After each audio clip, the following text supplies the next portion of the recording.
Syahida, terima kasih. Selamat petang dan salam sejahtera. Jawatan Kuasa Bencana Alam Daerah Beaufort siap sedia menghadapi kemungkinan banjir semula di kawasan itu berikutan keadaan cuaca yang tidak menentu sekarang. Pengerusinya yang juga pegawai daerah Beaufort, Haji Jupri Etok berkata pihaknya juga akan terus membuat pemantauan dan akan mengaktifkan pusat pemindahan sementara pada bila-bila masa sekiranya berlaku banjir atau terdapat keperluan. Beliau berkata demikian kepada RTM ketika membuat tinjauan paras air sungai di Beaufort. Ditanya mengenai keluhan penduduk kampung Sinoko dan Bambangan yang terjejas banjir, Haji Jupri berkata perkara-perkara yang disuarakan penduduk terbabit sentiasa diambil perhatian untuk diambil tindakan. Kita beri keutamaan sekiranya mereka ini rumah mereka menghadapi kerosakan, kita minta kepada kerajaan peruntukan untuk baik pulih rumah mereka ini, pilihan pertama yang tercepat.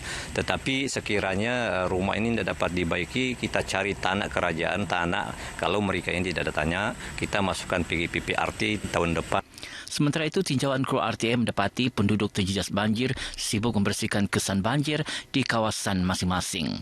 Kami bergotong royong membersihkan kawasan rumah masing-masing dan kawasan sekolah, terutama kawasan sekolah yang ditenggelami air banjir sehingga merusakkan sebahagian dia harta benda di bangunan JKAP dan prasekolah. Dari Sinoko yang banjir yang pertama itu, lepas itu kena angkat pergi sana, kena kasih pindah ke sini. Saya di sana itu tidak tahan sudah. Banjir yang baru-baru itu pun itu rumah tinggalan juga. Barang-barang semua ada yang separuh rusak lah. Rata-rata kawasan rumah, premis, bangunan dan kedai di Membakut dan Beaufort kembali pulih. Kementerian Pelancongan, Kebudayaan dan Alam sekitar Sabah bersetuju dengan cadangan agar kementerian berkenaan menguatkuasa undang-undang berkaitan lesen operator pelancongan di negeri ini. Menterinya Datuk Christina Liu berkata kementeriannya dan pihak Persatuan Ejen Pelancongan dan Pengambaraan Malaysia MATA menerima banyak aduan daripada ahli MATA mengenai perkara itu. I have received, and Datuk K.L. Tan also have received lots and lots of complaints from his members, 3,000 of them, that they're very, very uptight and uneasy whenever they want to apply a license, this license that. They have to go all the way to KL to do it. Now, things like that are pretty technical. I think the Sabah Ministry of Tourism is able to handle it. Beliau ditemui media dalam Majlis Pelancaran Tahun Melawat Malaysia 2020 dan sambutan Krismas MATA di Kota Kinabalu. Dalam perkembangan lain, Datuk Christina berkata Sabah kini dalam perbincangan beberapa pihak berkaitan untuk membawa 3 kapal pelayaran mewah dengan kapasiti 1,000 pelancong luar negara ke negeri ini. Pelancong itu sekurang-kurangnya akan memilih pakej lawatan 8 hari di Sabah sekaligus memberi impak positif kepada ekonomi negeri. Ditanya mengenai penyeludupan 4 gading gajah oleh seorang warga Indonesia dari Tawau baru-baru ini, Datuk Christina beritahu kementeriannya masih menunggu laporan lanjut mengenai perkara itu dari Jabatan Hidupan Liar Sabah, memandangkan beliau hanya menerima laporan dari Indonesia. Kementerian Kerajaan Tempatan dan Perumahan Sabah akan memperluaskan program pihak berkuasa tempatan PPT bersama komuniti di seluruh daerah di negeri ini. Menterinya Datuk Haji Jaujan Sambakong berkata, pendekatan menerusi program PPT bersama komuniti adalah satu inisiatif terbaik dalam merealisasikan perancangan pembangunan hijau di kampung atau daerah. Datuk Jaujan yang juga timbalan Ketua Menteri berkata program berkenaan merupakan platform untuk PBT dalam menyantuni, memahami dan mendekati masyarakat. Ia juga mampu mengupayakan komuniti, memastikan kualiti hidup komuniti dipertingkatkan secara holistik serta mengeratkan hubungan antara komuniti dengan PBT. Program ini kita akan perluaskan ke semua daerah, bukan saja di Sempurna, bahkan di daerah lain juga kita akan laksanakan. Dia akan berterusan. Pasal kita pun sudah bukan lagi merangkah, sudah kita tersedia pegawai kita who is in charge yang responsibility untuk menggerakkan ini. Dan kita juga ada bergabung dengan badan-badan NGO. Beliau berkata demikian kepada pemberita dalam majlis pelancaran program PBT bersama komuniti di Kampung Balimbang, Pulau Bumbum, Semporna.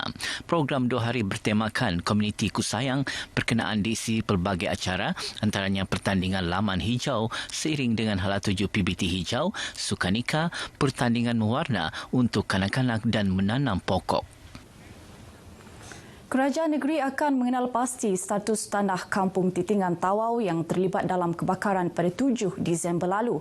Timbalan Ketua Menteri Datuk Haji Jaujan Sambakong berkata, perkara itu penting bagi memudahkan perancangan membangunkan kawasan berkenaan dengan konsep yang selamat, terancang dan tersusun.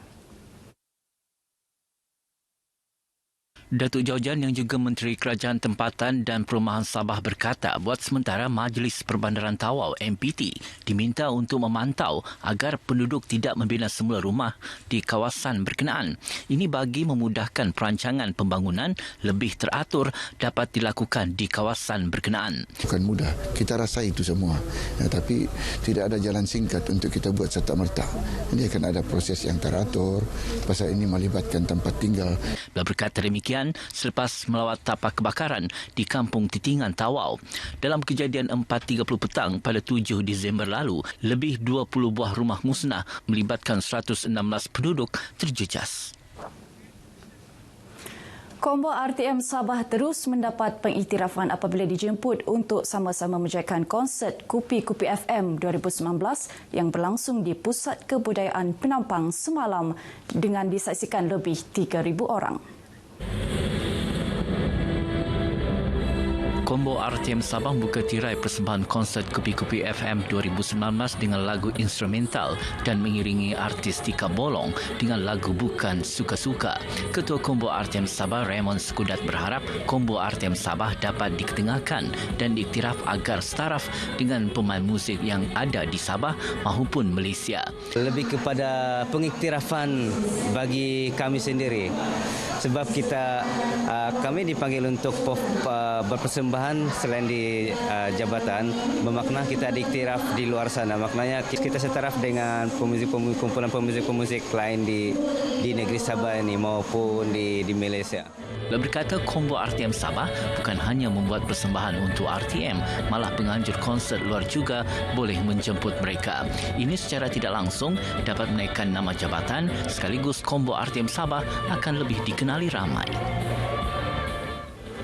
Saudara, sekian paparan berita dari Sabah petang ini. Kita kembali kepada Syuhaida di Angkasa Puri. Silakan. Terima kasih, Jovina.